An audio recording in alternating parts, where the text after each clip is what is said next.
The Keeping Quilt by Patricia Polacco. We will make a quilt to help us always remember home, Anna's mother said. It will be like having the family in back home Russia dance around us at night. And so it was. Anna's mother invited all the neighborhood ladies. They cut out animals and flowers from the scraps of clothing. Anna kept the needles threaded and handed them to the ladies as they needed them. The border of the quilt was made from Anna's babushka. On Friday nights, Anna's mother would say the prayers that started the Sabbath. The family ate challah and chicken soup. The quilt was the tablecloth. Anna grew up and fell in love with great-grandpa Sasha.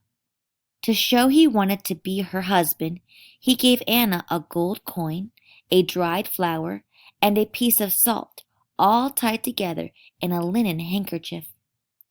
The gold was for wealth, the flower for love, and the salt so their lives would have flavor. Some of you have sight words.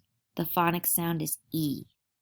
The sight words are me, she, he, we, be, see, three, green, keep, sleep.